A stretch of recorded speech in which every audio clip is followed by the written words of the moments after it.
Hello জি, কিন্তু সম্রাট sir তো নেই।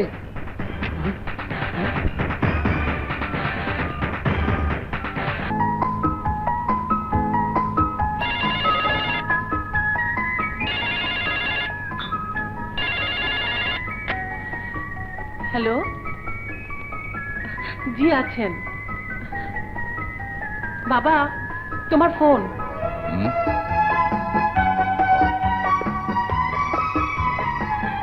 হ্যালো, আমি সাংবাদিক রফিক রহমান বলছি।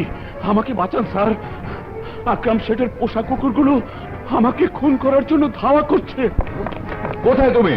নিউ স্টার বিল্ডার্স কনস্ট্রাকশন এরিয়ায়। ওই যে শালা Rahman, hello hello hello, Rahman.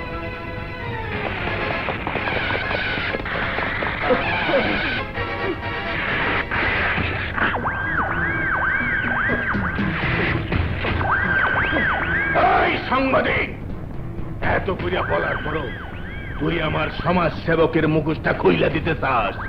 আমার আসল কায় কারবারের খবর ছাপাইয়া আমার মানিজ্যতের কবর দিতে চাস? টাকা দিয়া তোর কলম বন্ধ করতে পারি নাই, তাই পাকা পথে পা দিয়া তোর দম বন্ধ করতে আইছি।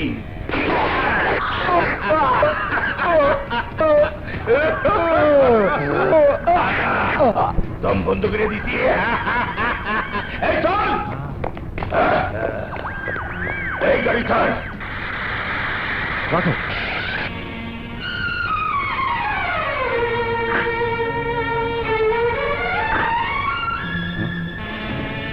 রহমান, রহমান,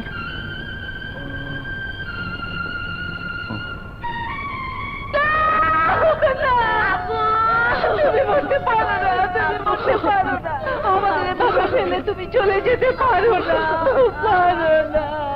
আব্বু কথা বলো, আব্বু কথা বলো। ইয়া খোদা, কি হলো? কে আমার এত বড় সর্বনাশ করলো খোদা? কে আমার অবুঝ সন্তানের বাবাটা কেড়ে নিল?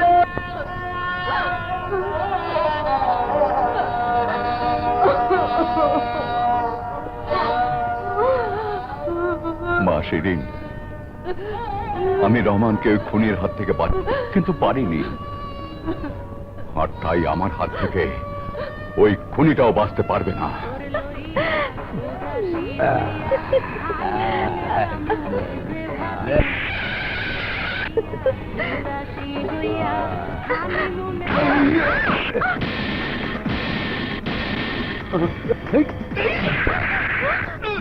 আকরাম শেঠ, তুই আমার একমাত্র ভাইয়ের জীবন কেড়ে নিয়েছিস, তাই আমি কসম খেয়েছি ভাইয়ের হত্যার প্রতিশোধ না নিয়ে আমি আমার বিধবা ভাবি। তাইলে তোর ভাবি আর তোর ভাতি দিলে তোর মরা মুখ দেখার ব্যবস্থা করবো।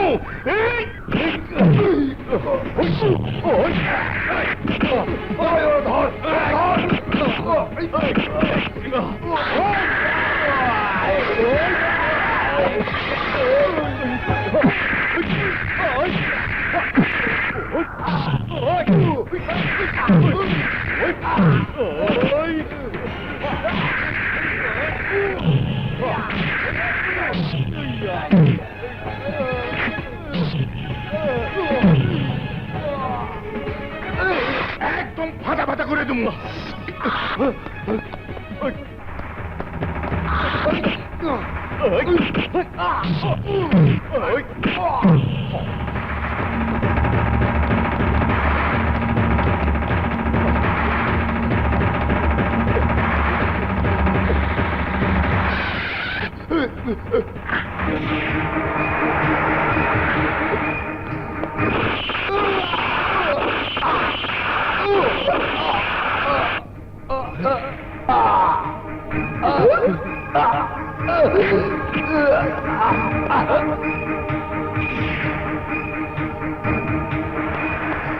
স্যার, ও যদি পালিয়ে বেঁচে যেত তাহলে তোমার ভাবিকে দিয়ে আসা আমার ওয়াদার বরখেলাপ হতো।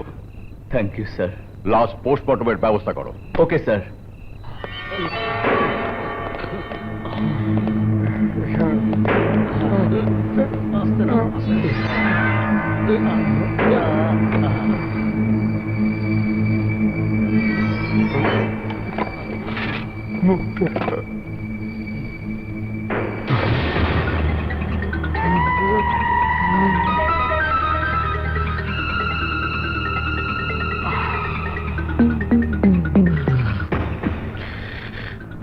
এইটা আমি কি দেখতেছি? তোরা আমার কি দেখাইলি? তোরা জানোস না মিয়া ভাই আমার বাপের লেহান বড় ভাই আসিল, আমার লেহান বাঘা আসিল। আমার তন দূরে থাকতো ঠিকই, কিন্তু আমারে না জিগাইয়া কোনো কাম করতো না। জীবনে এই প্রথম আমারে না জিগাইয়া যে কামটা করছে, এই লিগাই হায়াত থাকতে মরছে। ক ভাই ক, আমি কি করুম? হাই রে, মরণের আগে এই ভাইটার কথা তোর মনে আসিল না? একবারও কি ভাইবা দেহ নাই? তোমার লেগা আমার এই কইজাটা কি জ্বালায় চলবো? একবার যদি আমারে কইতা তোমারে মরণে রাখছে, তাইলে এই নাচির বাজারে নাজিমুদ্দিন হোমিওপ্যাথিক না, এনে প্রতিকার ডোজ দিয়া ওই ওসির জীবনের নেটওয়ার্ক ক্লোজ কইরা দিতাম। হ্যাঁ, এই পায়েস তোমার পছন্দের না হলে কি হবে? আমার আদরের ভাইটার খুব প্রিয় খাবার। প্রিয় খাবার বলতে বলতে টেবিলে তো আর জায়গা রাখলি না। আহা, নজর দিও না তো বাবা। ছেলেবেলায় মা মরে যাবার পর থেকে সে ভাইকে এক নজর না দেখে থাকতে পারিনি। তোমার আশা পূরণ করার জন্য আজ সেই ভাইটা আমার ট্রেনিং এর নামে সে কতটা মাস চোখের আড়াল হয়ে আছে। কিন্তু মনের আড়াল হতে দিসনি, আর তাই ওর শার্ট গায়ে দিয়ে নিজেকে ভাইয়ের ভালোবাসার বন্ধনে জড়িয়ে রেখেছিস। কিন্তু যেদিন তোর বিয়ে দিয়ে... ওসব কথা বাদ দাও তো বাবা, আমি এখন ওসব কোনো কিছুই ভাবতে চাই না।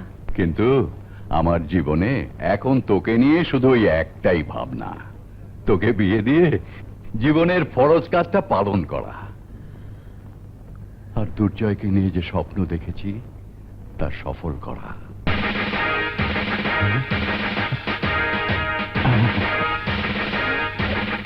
কি হলো বাবা? দুর্জয়ের আসার সময় হয়ে গেছে। হ্যাঁ হ্যাঁ হ্যাঁ ট্রেন থেকে নেমে তোমাকে দেখতে না পেলে ভীষণ অভিমান করবে। হ্যাঁ হ্যাঁ, যাচ্ছি যাচ্ছি যাচ্ছি। আর শোনো, হ্যাঁ। যাবার সময় হ্যাঁ। আকাশকে অবশ্যই নিয়ে যাবে। হ্যাঁ হ্যাঁ, নিয়ে যাবো।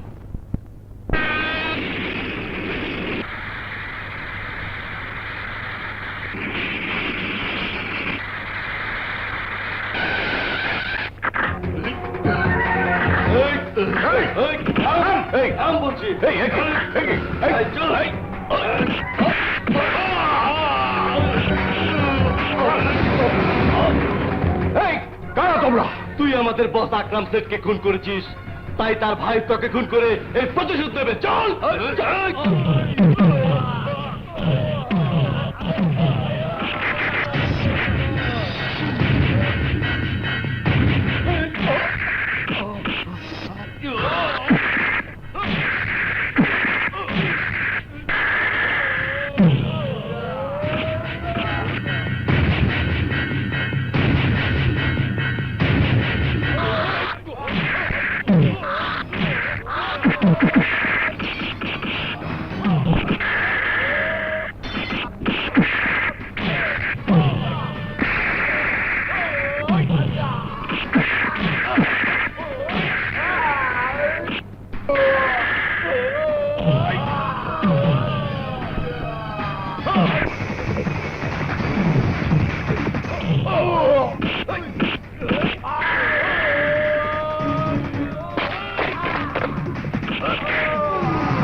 সূর্য বাবা বাবা এই! বাবা বাবা এ তুমি কি করলে বাবা? কেন আমাকে বাঁচাতে গিয়ে নিজেকে মৃত্যুর পথে ঠেলে দিলে? আমি তোমাকে মরতে দেবো না বাবা, আমি তোমাকে মরতে দেবো না, আমি তোমাকে মরতে দেবো না। আকাশ, বাবাকে জলদি হাসপাতালে নিয়ে চল। না না দুর্জয় না, আমাকে বাঁচানোর মিথ্যে চেষ্টা যদি তুই করিস তাহলে তাহলে আমার শেষ সময়ের কথাগুলো তোকে বলা হবে না। বাবা আমারই মতো তোর জীবনেও যদি কোনো দুর্ঘটনা ঘটে তাহলে সেটা তোর বোনের জীবনে মহাকাল হয়ে যাবে। আর তাই খুশির জীবনের সুখ শান্তির জন্য তোকে আমার হত্যার বদলা নেওয়ার পথ থেকে সরে দাঁড়াতে হবে। বাবা হয়ে আমি যা করতে পারিনি, ভাই হয়ে তোকে সেই দায়িত্ব পালন করতে হবে। খুশিকে বিয়ে দিতে হবে, কোনো কারণে ওর যেন কোনো কষ্ট না হয় সেদিকে খেয়াল রাখতে হবে, তা না হলে আমি মনেও শান্তি পাবো না। মনে রাখিস, এটা তোর প্রতি আমার আদেশ নয়, নির্দেশ। বাবা বাবা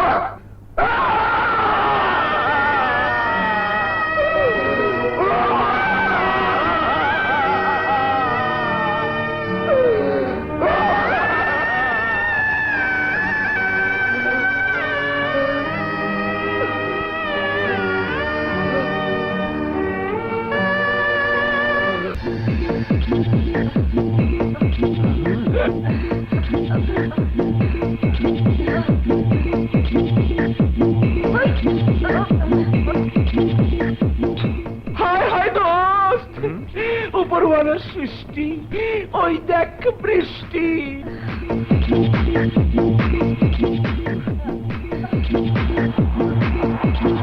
দেখে আর কি হবে বল? ও কলেজে আসার পর থেকে তো শুধু দেখেই আসছি, কিন্তু আজ পর্যন্ত মুখে কিছু বলার সাহস পাসনি। আজ বলবো, হ্যাঁ? এই বাংলা বাচ্চু ফরেন ফ্যাশন করে আচ্ছা, কিন্তু বাংলাকে ভালোবাসে। ওকে ফ্রেন্ডশিপের অফার দিয়ে ওর ক্লোজ ফ্রেন্ড হয়ে যাব।